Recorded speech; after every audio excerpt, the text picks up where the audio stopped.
करके उसी के लिए सेंटी ना होते रहे कि केवल अच्छे नंबर आने से ही या बच्चे कोई बहुत बड़ा ओलंपियाड में इंटरनेशनल चैंपियन बनने से ही हमारे स्कूल का रिजल्ट बढ़ता है, ऐसा नहीं है। हम और भी चीजें सीख सकते हैं, सिखा सकते हैं। बहुत सारे हमारे पास में ऐसे एटीट्यूड हो सकते हैं जिनके माध्यम से हम उस लाइन पर चल करके अपनी एक अलग गरिमा बना सकते हैं कि हमारा स्कूल इस मामले में सबसे ज्यादा है। और वह एक टास्क मैं आपको दे रहा हूं यही कि हमारे स्कूल का अगर कोई हैप्पीनेस इंडेक्स नापने आए तो सबसे ज्यादा मिले, ये हमें जैन स्कूल से अगर मिलेगा तो ये मेरे लिए सबसे अच्छी बात होगी। कभी हम दुनिया को यह भी सिखा पाए कि दुनिया जिस दौड़ में चल रही है मैं उससे कुछ अलग सोचता हूं और कुछ अलग दिशा में मेरी कुछ अपनी पहचान है और ये होनी चाहिए। समझ आ रहा है?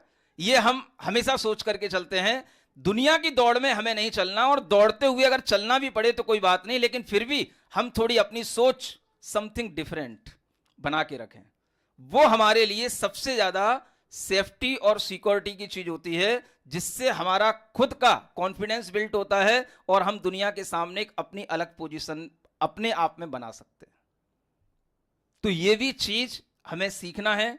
और भी ऐसी चीजें हैं जिनमें आज हम दुनिया के स्कूलों के समक्ष अपना एक अच्छा प्रेजेंटेशन दे सकते हैं कि हमारे यहाँ श्रेष्ठ संस्कार भी मिलते हैं, बच्चे खुश रहते हैं, सदाचार का भी एक इंडेक्स नापा जा सकता है। और ये भी सब इंडेक्स आज के जीवन में बहुत वैल्यूएबल हैं, क्योंकि एजुकेशन विद वैल्यूज जो होती है उसी की आज प्रशंसा है। और जिस एजुकेशन में वैल्यूज नहीं रह जाते हैं वो एजुकेशन हमारे लिए कोई काम के नहीं होते हैं। वो हमको एक तरीके से सिविलाइज्ड भी नहीं बनाते, हम अनसिविलाइज्ड ही रह जाते हैं, हम चाहे कितनी एजुकेटेड क्यों ना हो। ये सबसे बड़ी चीज है। और इस चीज का इंडेक्स भी नापने का कोई ना कोई पैरामीटर होता होगा। आप इस दिशा में भी आगे बढ़िए, आज इन चीजों की बहुत जरूरत है।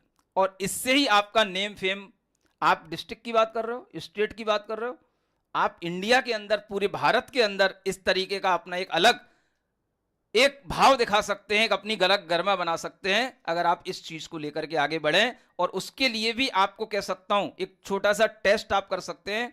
पिछले कहीं स्कूलों में मैं रुका था, एक कुचामन सिटी का स्कूल था, वहां पर भी एक अच्छा प्रैक्टिकल हुआ था। बच्चे कितने दिनों के लिए मोबाइल नहीं लेंगे। अब अकलंग शरणालय की बात नहीं कर रहा हूं, जो बच्चे अपने आप पढ़ने आते हैं हम उनको इस तरीके से कुछ सिखाएं कि वो थोड़ा सा जो आजकल मोबाइल का जो एडिक्शन बढ़ रहा है इससे अपने आप को बचा पाए। महीने में 8 दिन उनके लिए यह त्याग दिलाया जाए, किन्हीं किन्हीं खास दिनों में उनके लिए यह टास्क दिया जाए, ये इस तरीके की प्रैक्टिस उनके लिए कराई जाए, जिससे आज हर माता पिता परेशान है, हर टीचर परेशान है, हर उसका अभिभावक परेशान है कि भाई बच्चे के लिए अगर सबसे ज्यादा कोई दुखद चीज है या उसका फोकस डिस्ट्रैक्ट करने वाली कोई चीज है तो वो सिर्फ क्या है, तो मोबाइल है। आप कुछ ऐसे भी प्रैक्टिकल कीजिए।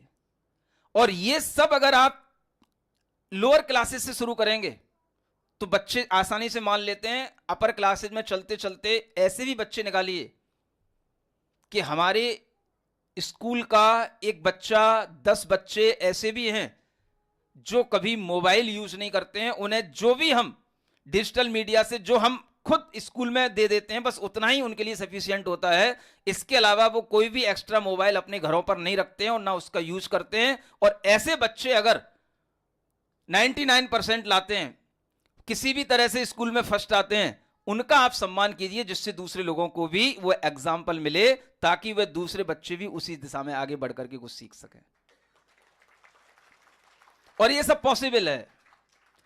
ढर्रे की लाइन पर चलना, एक ही लाइन पर चलना, एक ही सोच के साथ चलना, ये मुझे पसंद नहीं है।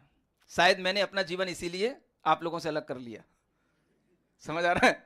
हाँ, तो अपनी सोच थोड़ी अलग बनाइए और उसके लिए आपको थोड़ा स्ट्रगल होगा, लेकिन अगर आप उसमें थोड़ा सा परिश्रम करेंगे और मेंटलिटी अच्छी सबकी बनाएंगे तो जब आपको उसके रिजल्ट दिखाई देंगे तो बहुत अच्छे रिजल्ट आएंगे और बहुत सारे लोग आपको अप्रिशिएट करेंगे। ये चीजें अगर हमारे जीवन में आने लग जाती हैं तो बच्चों का भविष्य बनेगा। आज सबसे ज्यादा बच्चों की बर्बादियां मोबाइलों के कारण से हो रही हैं। तो आप बच्चों को स्कूलों में ये भी सिखाइए कि घर पर जाने के बाद भी खेलिए, खुश रहिए, खाइए पिए, लेकिन मोबाइल से अपने आप को दूर रखिए।